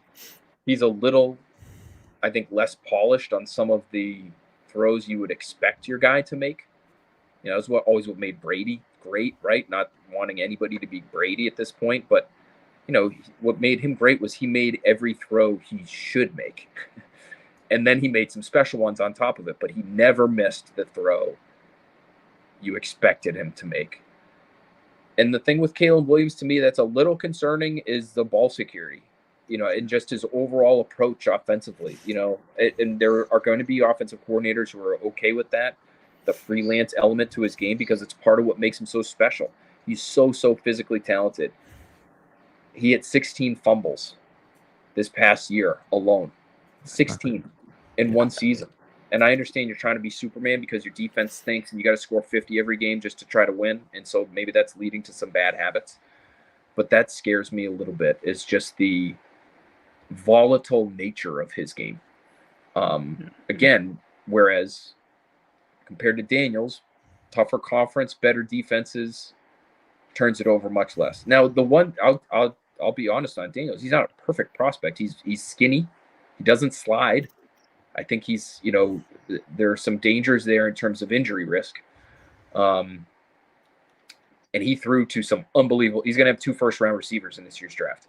Yeah. So if you want to hold that against them, guys. Yeah. if you want to hold that against them, you can hold it against them. Now, Joe Burrow had some unbelievable talent that he was thrown to at LSU too, and he looks like he's a pretty good quarterback. So, you got to surround the guy when he gets to the league. You got to give him what he needs to have success, which the Bengals have done with Burrow, and the Patriots would need to do with Daniels. Anybody would need to do with any of these guys. But there are some things that I really like about Daniels' game, and I feel like the questions about him are a little less pronounced than some of the questions of the other 2 guys. Yeah, I think my biggest concern with Daniels, to me, is his age. If let's say we compare Jaden Daniels and Drake May here, I would argue that I think by production, Drake May's best season had better production than Jaden Daniels' best season, and Drake May's best season came in his first year as a college starter when he was 19 years old, and Jaden Daniels' best season comes in his 5th year as a college starter when he is 22, 23 years old. That's something that scares me a little bit if I'm looking at these guys. I actually had somebody send me this article last night, and it's a fantasy football article, but it was one evaluating how often quarterbacks are to become viable fantasy quarterbacks based on their draft position. And they mentioned that for this is just for hit rate, for guys who are 20 or 21 years old in the draft, is a 42% hit rate in the first round. 22 or older, it's a 6% hit rate. For guys who are 3 or 4 year college players, 35% hit rate in the first round. 5 years or more, 0% hit rate. Now, this was written without Joe Burrow in it. Joe Burrow would be somebody who would move those numbers a little bit, and this is since 2012. But I get concerned there, which I think then, if you're looking at youth, leads you to the J.J. McCarthy question as somebody who people have all over the board as a young quarterback in this draft. I have seen Derek Klassen, who is somebody I respect a lot with his quarterback views, I think had J.J. McCarthy as a 4th or 5th round guy. He was quarterback 7 on his boards. And then you go over to Dane Brugler, another guy who's very well respected, has him going at pick 19 in the draft, saying it's a high 2nd round guy who's going to go in the 1st. Do you have any opinion there, Phil? Yeah, I think he what's really interesting about him is just the lack of reps. They don't throw in Michigan. It's not what they want to do. And so I know, like, my buddy Matt Castle did a lot of Big Ten games this year and watched a lot of J.J. McCarthy. And, he's heard the same thing that I'm sure Dane Brugler is hearing, which is the league likes J.J. McCarthy. Matt Castle, I think, likes but doesn't love. Like, I think he likes some of the tools. He can obviously move around, and he's got a strong enough arm. And when he is asked to throw, and when he is asked to throw, my light goes out on me here. We have officially killed my light on the podcast tonight. But I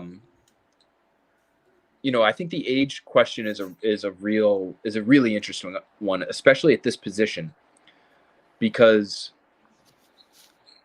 I think what you're looking for in a young quarterback at the NFL is development when it comes to the mental side of the game. I don't know how many guys come into the league and they're just like physically not ready. I actually remember people saying that about Mac Jones, and maybe they were part of that was right. Like, oh, he needs to get his arm stronger. His body's not ready to take the punishment. But like, generally speaking, it feels like quarterbacks, when they get to the league, like physically, they kind of are what they are, which I think is true with a lot of guys, maybe outside of some like young tackles, like the larger human beings who need to get physically much stronger. It's the mental side of it. And so, at that position, especially if you're going to be taken really highly, would you rather have the little bit older prospect who might have a little bit less of a ceiling because you feel like he's able to sustain whatever the league throws at him early in his career? Or would you rather have the high ceiling guy and hope he figures it out as a pro? That to me is a real question. That's a real debate that teams are going to have it. And maybe they're having it about Daniels versus May, because, the ceiling on May doesn't exist, like it's like he could be really, really special. But if you're not sure and he gets thrown into a bad situation, he plays a lot as a rookie and he ends up getting into some bad habits because he's not fully there, because he wasn't ready, because he's not fully developed. Were you better off going with the older guy who maybe could handle those types of challenges a little bit better? So I do find that interesting. And that maybe I should talk to some league people and see what they would have to say about that. Like, the other thing that's interesting too is, like, with a running back, obviously, or a receiver, maybe to a lesser degree, you don't want the older prospect because the tread on the tires is worn down. Right. At quarterback, where, the guys that are good end up playing into their, late 30s now, like, it's insane how long some of these careers are that these guys are having. Maybe age is a little bit less of a concern. So I think you could kind of go both ways on that argument at that position. Yeah. Well, I think the issue for age at quarterback isn't necessarily where, it's that, and this is Daniels, but this goes for Bo Nix as well as goes for Michael Penix. It's that if you see college defenses for that long and you don't, especially Daniels is a guy who was, a day 3 pick coming into the year through 4 seasons starting, and is now, we're talking top 5 consideration. It took him that long to figure out college defenses, and it took him having 2 receivers who were going in the first round to put up this kind of production. And it doesn't mean that he's a bad player or anything. It means this is part of the evaluative process, asking the questions, figuring out what is it that changed in year 5 for you. What was the difference maker? Was it the talent around you? Were you seeing the field differently? What developed for you? And that's going to be the case for all the veteran quarterbacks. Basically, every quarterback in this draft outside of May, Williams, and JJ McCarthy is a 4-year or longer guy. I mean, you look down guys who could be available late in the draft, and there's some 6-year, 7-year guys, it feels like, in there. Yeah, and I think we're gonna be at that point because we get the COVID years, right? And so guys are going back to school and they're spending longer. You know what I mean? Maybe next year, I don't know if you saw this or not. Maybe next year the Patriots will draft Cam McCormick out of Miami, who is going back for his 9th season of college football in 2024. So maybe we'll go after a guy like that. But I think when you talk about the tread on the tires with Daniels, it's a little different, right? He has 2019 he had 125 carries.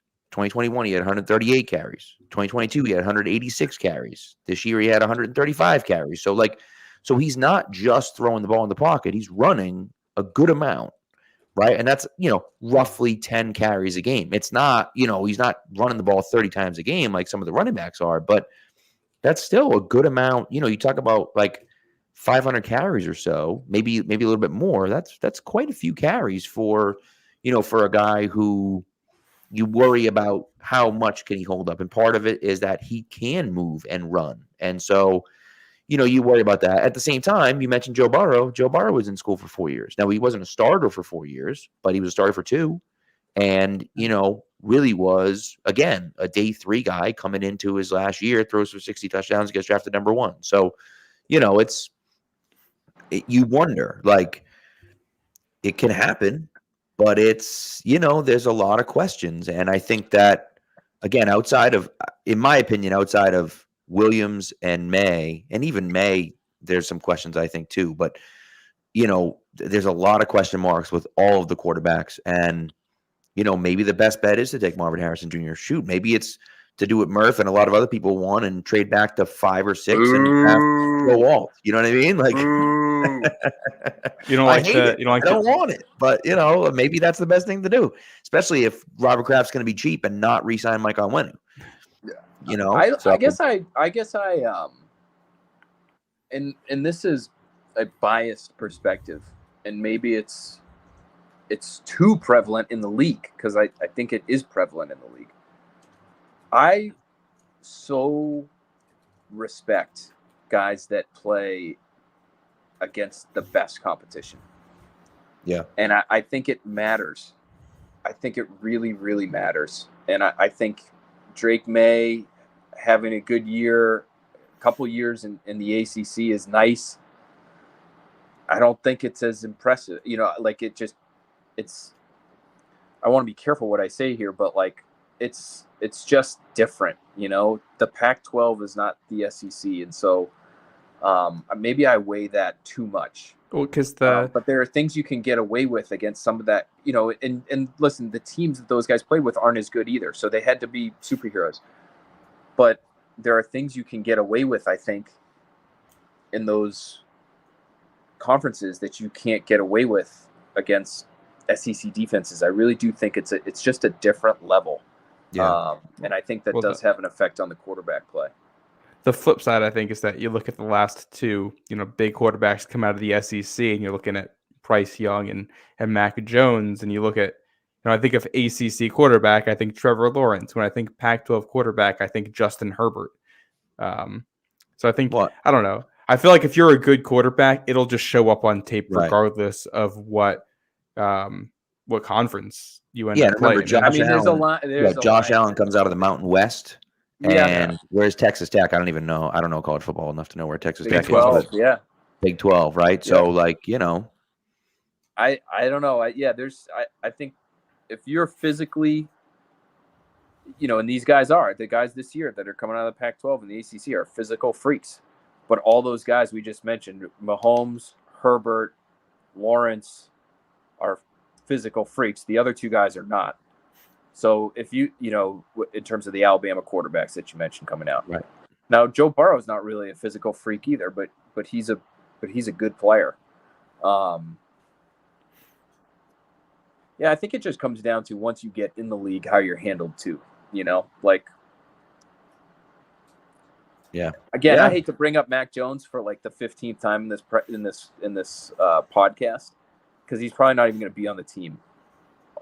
But that was not viewed as a bad pick after it happened. It's now viewed as a bad pick because the offensive structure was. Yeah. Well, everyone thought he was going 3. Never mind 15. Yeah. So you're right about Bryce Young and Mac Jones, but like the Mac Jones one. And like the Trevor Lawrence one, I'm not even sure that one's worked out yet. I mean, he has the ability clearly to make great throws. We're still waiting for him to be a great quarterback. Yeah.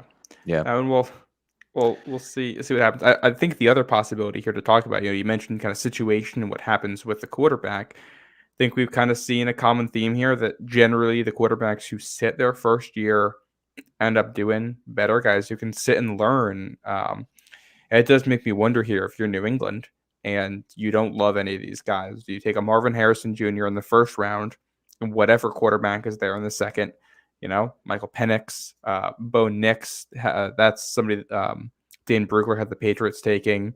You throw J.J. McCarthy's name in the mix because I don't really have any idea where he's going to go in this thing.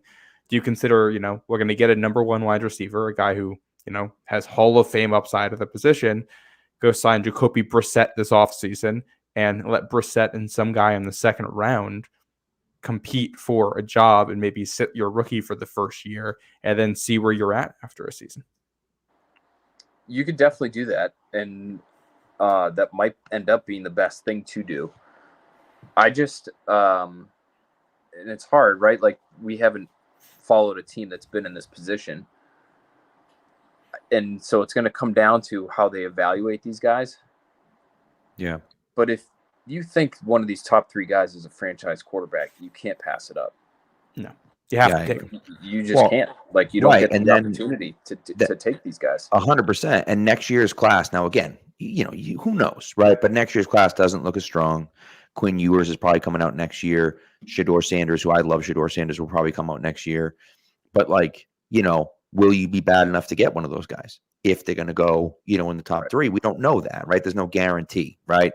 I think the other thing for me, I almost feel like if you want to do everything but the quarterback, just punt it and take a guy like Spencer Rattler or a guy like who's the kid from FSU, Jordan Travis, or, somebody like that, where you're looking at it saying, all right, we're drafting this guy in the 4th, 5th round. And I know that's obviously it's not ideal, but you're talking about a guy that is even Joe Milton, who I don't like Joe Milton, but like even a guy like that, where it's like, let's just see what he's got. Draft him late, see if you can develop him for a year under a veteran quarterback. Maybe it doesn't work out. And if it doesn't work out, guess what? You're back in the top 10 with an opportunity to draft a guy next year. But in the meantime, you've added a number one wide receiver. You've added a left tackle. You've added things like that you wouldn't have been able to get if you drafted a quarterback at 3, and maybe even trade back to 5 or 6. And now you've added more pieces for next year, right? So I don't know. We'll see. I think it's also worth noting here as we sit here right before divisional round weekend, 8 teams playing in it. Only one of them got their quarterback by drafting him, in the top 5. A lot of these guys, we look at Josh Allen, you look at Patrick Mahomes, that they traded up to go get him. Lamar Jackson, they traded up, but he was their second first-round pick, I believe. And you go over to the NFC, and you got, some former number 1 overall picks who those teams got as veterans. So I think you see a whole lot of ways to get a quarterback, and it brings you back to the Justin Fields of it all. What does his market look like this offseason? Is that somebody you think you could bring in? Then you look at anybody who could be available via trade as potential options. I don't think the Cardinals are moving off of Kyler Murray, but in a world where they wanted to, is that something you feel is worth exploring to get a guy who has that talent, potentially a discount in the trade market? Obviously, you got to pay a lot contract wise. But I think you see a lot of different ways to skin the cat if you look at the playoffs this year. And I think you look at that, and as New England, you shouldn't be locked into any one approach other than trying to get the guy who you think best helps your team at number 3. And I think, like Phil said, if you think there's a franchise quarterback, nothing helps your team better than that. You have to pull the trigger if that's the case. If you don't, you go with some other option. Yeah, the interesting thing about that is, like, we used to call that the quarterback tree. What falls off, you just see what falls from the quarterback tree. Maybe you got to trade, for a team that thinks the guy sucks, and you trade away nothing and end up with a guy who ends up actually being pretty good. Or you sign a free agent that people don't want, because generally speaking, if quarterbacks get to the free agent market, it's because somebody didn't want them. So, that to me it is obviously viable because we're seeing it, as you just mentioned. Not all these guys were drafted in the top 5. They're not franchise. They weren't acquired by their current teams to be, face of the franchise, quote unquote, types of guys. But what gives you the best odds to hit? Is it to use that number 3 pick asset, or is it saying, well, shit, I hope some team gives up on a quarterback who's halfway decent, and then we can somehow end up with them and maybe go to the Super Bowl if the rest of our roster looks good. It's not. While it is possible, it's hard to plan for, I guess, is the best way to put it. So it's a little unsettling to go about it that way. You have to be really confident in your abilities to run a sound front office and pounce on those opportunities whenever you get them and seek out those opportunities. Like the Rams did to get Stafford, honestly, and the Lions kind of lucked out in that, Jared Goff, who they got paid for taking on, they got assets for taking on Jared Goff. He was a negative asset in that deal. And now, he's a game away from the conference championship game. So it's like, was that the Lions put themselves in this position by building a good roster around him? But was the plan to go to a Super Bowl with Jared Goff for Detroit? Probably not. Of course not. There's some luck involved here too. So, it's opportunity and timing and being ready to pounce on those opportunities when they present themselves. And so you shouldn't be intimidated by that, I guess. But I guess from a fan's perspective, and I could see from an ownership perspective, really hard to bank on that as like our plan. Like, we're just going to build the rest of the roster, and then Robert Kraft, we'll find. Don't worry, we'll figure it out at quarterback. What do you mean you'll figure it out at quarterback? Like that. That's a tough sell. Well, I think you look at the Chiefs and the Bills right now as 2 teams that they built winning teams by finding other ways to get the quarterback. So you got Alex Smith there for the Chiefs, who you're able to do that. And I forget who the Bills had specifically right before Josh Allen, but they did cycle through Tyrod Taylor. Tyrod Taylor. And Fitzpatrick. And I think they were 10-6 the year that they drafted Josh Allen or something like that. The note is that both of those got to be, winning teams and then traded up for a quarterback that they really liked and felt good about, which, there's going to be risk involved here, no matter what move the Patriots make. I get a little bit concerned about the risk of whiffing on a quarterback inside the top 3. That's how you end up back inside the top 3 in a hurry. What the Chiefs did was they were in the same position that the Patriots are now in 2013, and they signed Alex Smith, and they drafted a tackle at number 1 overall, who just kind of ended up being okay. Yeah, and Eric Fisher. Yeah. But they got a new coach, a new quarterback that they signed via free agency, and a left tackle at the top of the draft. And so that's a path the Patriots could pursue if they really wanted. I don't know who Alex Smith would be in the free agent market this year. But Baker Mayfield. Well, Baker Mayfield would be the best comp, right? As another fellow former number 1 overall pick. Different styles, I guess. But that's a path to pursue. It's just, boy, if you feel good about the quarterbacks up there, it's tough to pass on them. Yeah, that's the thing. If the guy is there, you have to draft him. If you look at the draft, and the Chiefs may have looked at that 2013 draft, and I guess, I can go back and take a look at it, but I don't know what that 2013 draft looks like, right? Is there a guy in the draft that you look at and say, oh man, like you really missed it by not drafting that quarterback, whoever it was? And, well, here we go right here. The first quarterback taken in 2013, do you know who it was? It was E.J. Manuel. E.J. Manuel. So that's the thing, is that they're in a different situation than the Patriots were, because the second quarterback that gets taken is Geno Smith. So, there's not really that high-end level of quarterback. But you're right. The comp of where they are is comparable to what the Patriots are. And you know what else is comparable? Have the quarterbacks. Yeah. What else is comparable? I believe that 2013 Chiefs team is the one that went an entire year without a touchdown pass to a wide receiver. Yeah. Which still is something. Yeah, no, they were still a decent team that year, which I feel like that is a sentiment, at least, that feels familiar to Patriots fans, is what we've seen the last couple of seasons. Yeah. And so, you and Old Man Mom's talking about Russell Wilson, which is a possibility. I think it's unlikely, but it's a possibility. And so, those are all kind of things that are up in the air.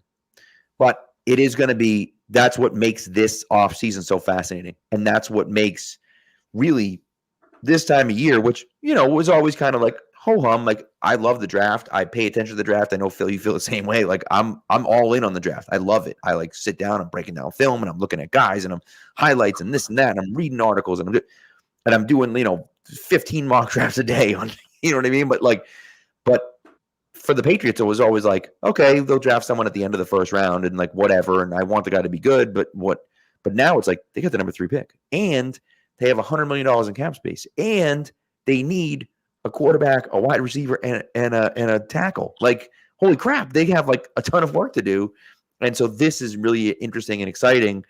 And, everyone wants them to do a million different things, and who knows what the hell they're going to do, but it's going to be great. It's going to be fun. And I think it's going to be a fun few months. And we just hope that, May comes and the Patriots are in a significantly better position than they're in right now. I don't know if that's going to be the case, but that's what I'm hoping. They're not in a better position than they are right now, Pat. They're got problems. Yeah, that's very true. That is very true. All right, Phil, listen, we're going to let you go. This has been a fantastic conversation. Yes, thank you. We've kept you incredibly late, but we appreciate you coming through. Listen, I'm telling you right now, if you listen to this show, you better be listening to the Next Pat's podcast. I don't know what you're doing if you're listening to me and not him. But Next Pat's is great. You always have on the dude who runs, what the hell's the guy? I can't think of his name. I want to say Eager, but that's not right. The guy who runs the Senior Bowl, Jim Nagy. Jesus. You always have Jim Nagy on to talk. I'm assuming he's coming on again with you. Last year, you had the guy that ran the Shrine Bowl on as well. That was interesting. Eric Galco. And then, yes. Mm-hmm. And so, it's a great show. And obviously, you do a million things over there. So before you leave, everyone knows who you are anyways, but plug all your stuff anyways before you go. Boy, well, thank you. It's very kind of you to say that. And I appreciate anybody who's listening to the Next Pat's podcast. That is a labor of love. I have such a blast doing that, finding people to talk to that are going to teach us things about not only people in the draft, but people in free agency, people on the Patriots roster when we're thinking about, trying to project things forward for a lot of these guys. We did a cool series last year where we went position by position, and we wanted to find guys. We talked to Rob Ninkovich, James White, and Devin McCourty about, okay, what do you need? What do you need to be a Patriots third down back? What do you need to be a Patriots outside linebacker? What do you need to be a Patriots free safety? And then I paired players with the descriptions that were given to me by the Patriots legends, quote unquote, that were with me on that one. And we nailed the Keon White pick. Keon White fit Rob Ninkovich's description for an edge defender of Bill Belichick's defense to a T. Now, the problem is, guys, Bill Belichick's not here anymore. Right. So all of our Patriots prototypes are like maybe out the window. So that's going to be really interesting.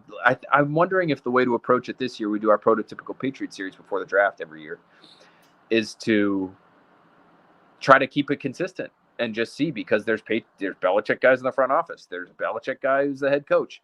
Maybe they're going to be looking for the same thing. So we'll try to keep it consistent maybe this year, and then next year, if we need to change it drastically, we'll change it drastically. But all that stuff is so much fun for me. NBCSportsBoston.com, at Phil A. Perry on Twitter, Next Pat's podcast, Patriots Talk podcast with Tom Curran twice a week still, because things are still busy.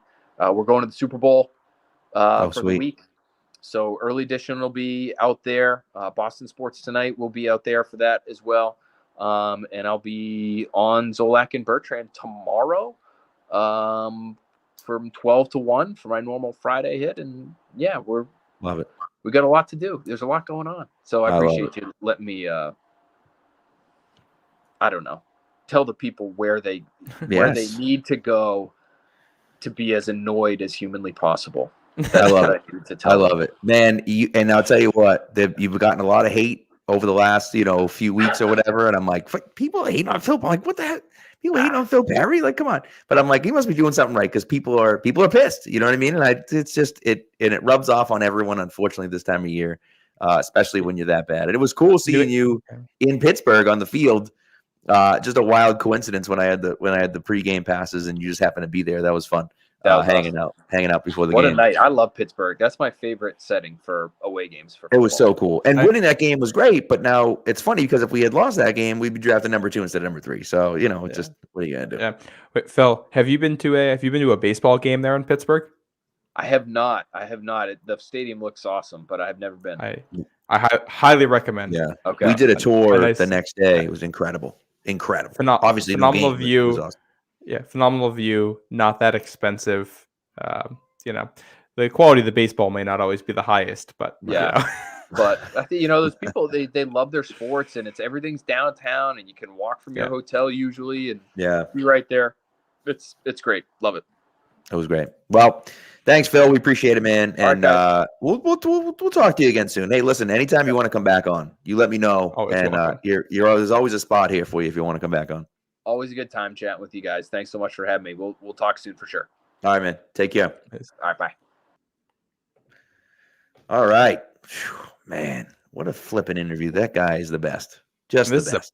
This is a marathon of a show. We're starting to turn this into a 2-hour radio window right here. Yeah, no, it's not. No, it's not great. No, we got to fly through the last few things. So we're just all we're gonna do right now is we're gonna pick the playoff team. We're gonna pick the playoff games.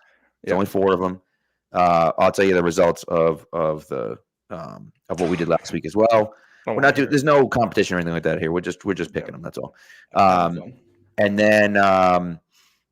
then we'll do this week in sports. You do the trivia question. We'll do this week in sports history, and we'll get you guys the heck out of here. People are in the chat. Chat's been blowing up. We appreciate you guys. And got a ton of people in here tonight. We love it. Yep, it's great. So, all right, last week. Here's what I'll tell you. Last week. This is gonna be so painful to hear, man. I whiffed big time. Yeah, last week Matt had the Browns minus 2.5 loss, Chiefs minus 4.5 win, Steelers plus 10.5 loss, Cowboys plus minus 7 loss, Rams plus 3 win, and Bucks plus 3 also win. So that's 3-3. 3-3. Yep. And so I also went 3-3. I had the Browns as well, lost. Chiefs win, Steelers lost. I had the Packers plus 7. Easy win. Okay. Lions -3. Lions won, but didn't cover. And then I had the Bucks +3 as well. Same as you. So this week, Matt, who you got? Let's see. Hold on. I'll give you the lines right now. You got the lines in front of you? I got them up. Okay. From our friends over at FanDuel. First game, as always, in the Saturday late afternoon spot in the playoffs. It's the Texans. You know, they weren't playing any other window. Texans at Ravens. Ravens favored by 9.5. Where are you going with this one? Ooh. I think I'm going to go Texans. It's 9.5 points is a crap ton of points, and they've been playing their butts off. They might get blown out, but I'm banking on the fact that they won't. So I'm going +9.5 for the Texans. I'll go the other way then, and we'll have some fun. Give me the Ravens. They're really good this year. They are. Like that's a Lamar hasn't played in like 3 weeks, so but yeah, who knows? Yeah. Good. No, go ahead. Okay. The late game on Saturday, Packers at Niners, same spread, another 1 seed favored by 9.5 points. I'm going to take the Packers on this to cover. I don't think they win, but I do think they cover. There you go. Look at that. And it's funny. I'm doing the exact opposite. I'm taking San Francisco. This was not planned. I'm taking San Francisco -9.5. I just think San Fran's a wagon there, and they're going to steamroll the Packers. They might not. The Packers played really well, but I think they played above their heads against the Cowboys, and I don't think that happens again against San Fran. Yeah, I think that's totally fair. I'm very intrigued to see that one. We'll head over to Sunday. The Lions, in that cold outdoor environment. That's outrageous. What an outrageous question that was. Hilarious. Hosting the Buccaneers as 6.5 point favorites. Which in this old NFC Central rivalry, which way are you going? I'm going Tampa. Tampa +6.5, only because I feel like Detroit plays it close. I feel like every game Detroit plays is a close game, and so that's why I'm going Tampa. I still think Detroit wins, but I think it's going to be less than a touchdown because that's how Detroit plays games, I think, at least. And so there we go. Yeah, I'm right there with you. I think Tampa keeps it close. I wouldn't be shocked to see Tampa win this one either. I think there's some matchup stuff, at least for Tampa's offense, where they're going to be able to score and keep this competitive. And you're right. I'd be sad, but you're right. Yeah. Well, I think Tampa going on is fun. I don't think either of these teams on the road is beating San Francisco anyway. I think the only hope for one of these teams is going to be if the Packers end up getting through and they get to host an NFC Championship game, which neither of us think is what's going to happen on Saturday night. Yes, that's correct. That is correct. All right, and last game. Chiefs at Bills. Maybe the most exciting game of the weekend. Bills 2.5 point favorites at home. Do they finally get the playoff revenge on Patrick Mahomes? No, I'm going KC +2.5. It's not happening. I'm agreed. I think I'll tell you, as much as I don't like Mahomes and the Chiefs, it would be hilarious if the Bills sat there and said, "Oh, we've done this and we've done that. We've always played them here. We get screwed by the refs, and we always play in Kansas City." Blah, blah, blah, blah, blah, blah. Overtime rules. And you finally get them at home and you lose anyways. I'd love it. I'd absolutely love it. It'd be great. So that's what I'm rooting for to happen. I don't know what's going to happen. Casey's not that great this year, but I do think it'd be nice. Well, the Bills are incredibly banged up right now. Very true. Very true. And that's, if Mac Jones can dice up that defense, I think Mahomes can do it even with some of those weapons out there. So I'm gonna take the Chiefs. I think they're the better team here. Even though we saw the Bills go out to Arrowhead and win earlier this year, I think that was more the product of the Chiefs being a little bit down then, the Bills starting to surge then. And I think the Bills team that's out there right now, they got all the injuries early this season. And defensively, they finally figured out what they were doing. And now a lot of those guys are hurt. And I think it's really hard to make another adjustment on this short a turnaround to figure out what you want to do. So yeah. We're in agreement for the Sunday games. We're opposite for the Saturday games. That's fun. That's fun. What the heck, we got. I got 3. I'm picking 3 underdogs. I love it. Love it. Yeah. So, trivia question, and then we'll do This Week in Sports History, and we'll get the heck out of here. It's 11:30 already. So yeah. All right. Last week's question: which team did the New England Patriots host in Bill Belichick's first game as head coach? Of the Patriots? The answer was the Tampa Bay Buccaneers. Thad Skywalker had that one, and the bonus question on it: who scored New England's first touchdown in that game. Thad Skywalker also had this one. It was Troy Brown with a punt return. And I don't think there's a more fitting way for Bill Belichick's tenure with the team to start than a special teams touchdown from Troy Brown, franchise legend. The question tonight, we're going to the new head coach, Gerard Mayo. Okay, he recorded his first career interception in 2011 against which former Indianapolis Colts quarterback? Oh, okay. All right. There we go. Yeah, throw your answers in the chat there while we figure that. Do you know this one, Pat? Do you think you know this one? So I have an idea just because I feel like the obvious answer probably isn't correct. And so I am thinking that it was a guy that was there for a long time and never really played, and so that's who I think it might be. Okay, I might be wrong about that, but that's who I think it might be. If I'm remembering correctly, this game was the one. This is the one where Gronk broke his forearm on the field goal protection unit. Yeah, it was a weird game. I as a kid, I watched this game on like a small TV at my great grandparents' house. Some family party, and I was sitting in front of a TV that was about the size of my laptop is now, trying to watch this game on that one.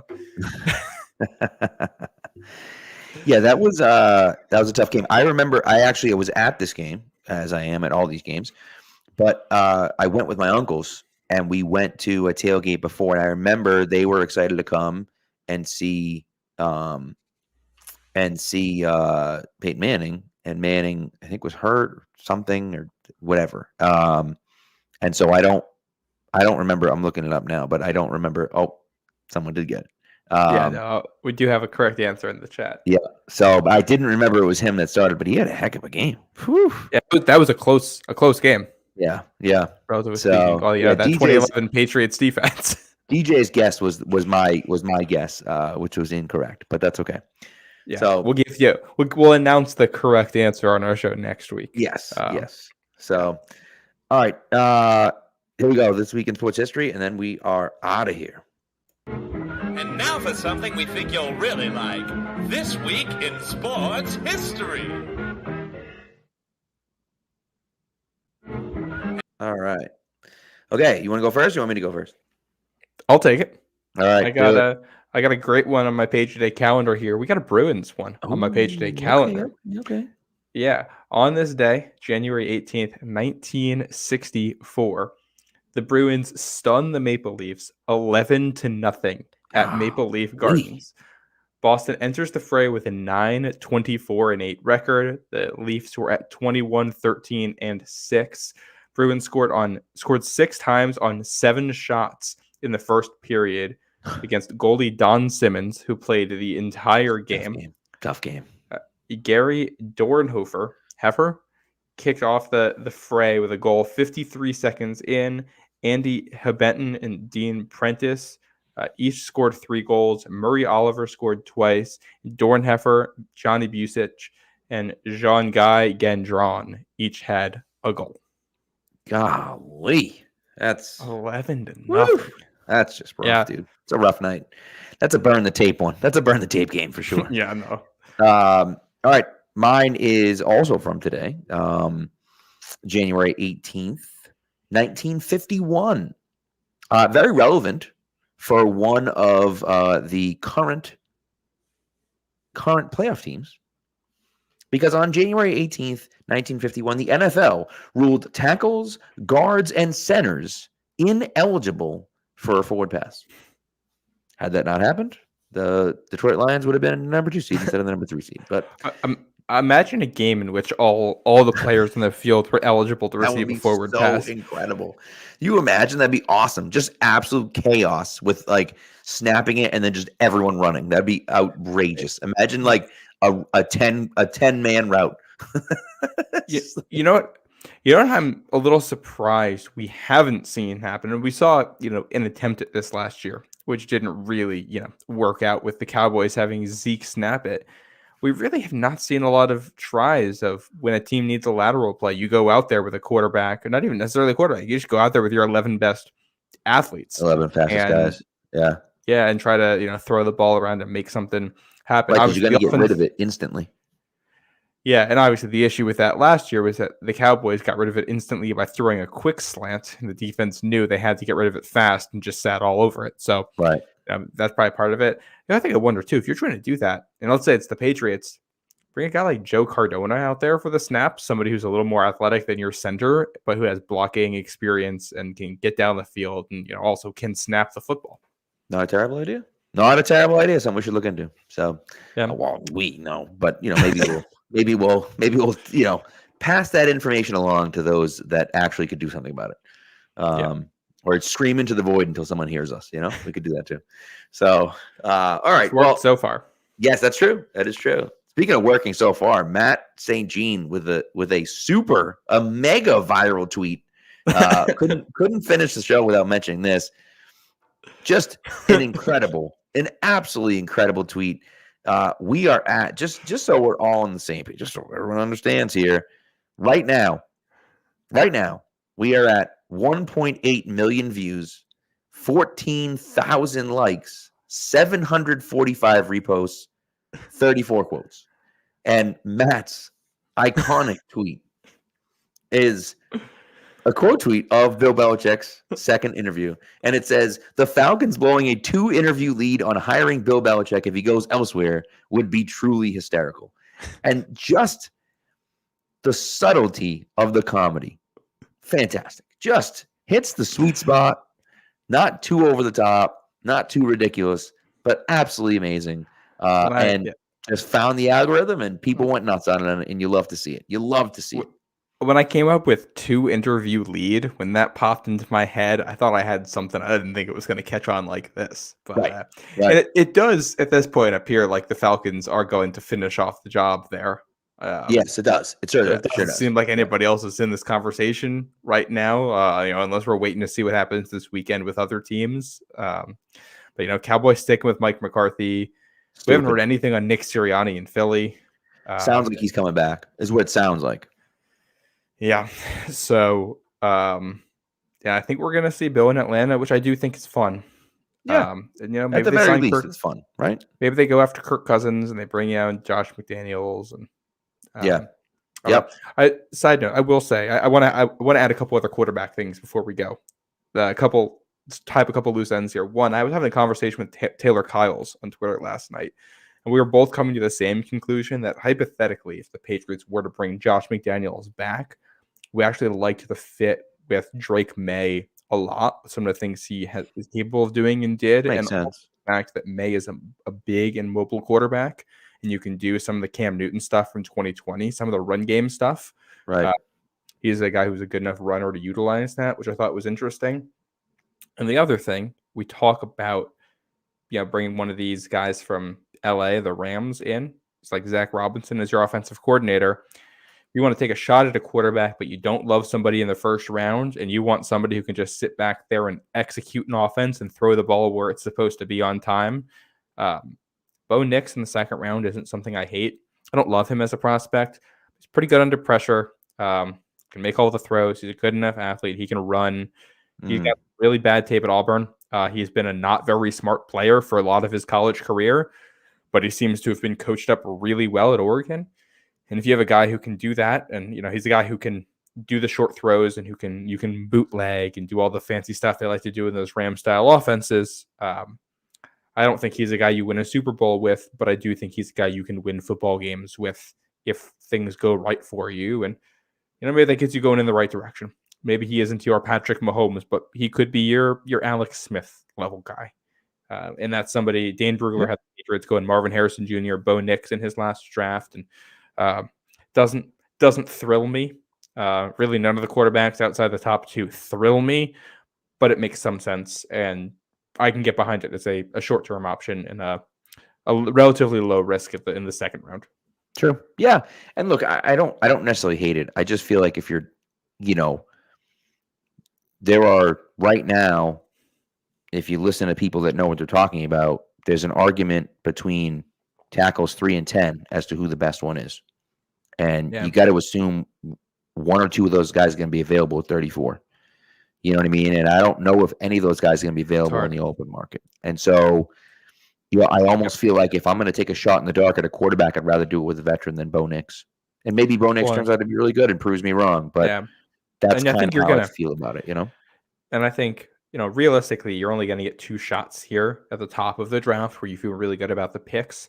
And you got 3 spots on offense where you need guys. Wide receiver, offensive tackle, quarterback. So you're not going to fill all of those with premium picks unless you trade back and are able to pick up extra picks in there. Yep. Which means you're requiring a less premium option at the top, although still a guy you're going to like a lot. Yeah. And what that means is that you got to do some work in free agency and feel good, not great, but decent about all 3 spots before you hit the draft, because you're missing on one of them. And you don't necessarily know which one of those it's going to be until we get to 11 o'clock on Friday night of the draft. Correct. Very correct. Yeah. So we'll see. But all right. Well, this has been enough of that. We're going to get into all that stuff again for months. And so we will get back and forth and talk about it and go through. And of course, at some point, Chicago's going to make a decision on their quarterback, and the Patriots are going to either move up to 1 or someone else move up to 1, or Justin Fields is going to get traded, or something is going to happen. So we'll see. Fall. Yep. And so there's a lot of draft talk coming your way, people. Thank you so much for the chat today.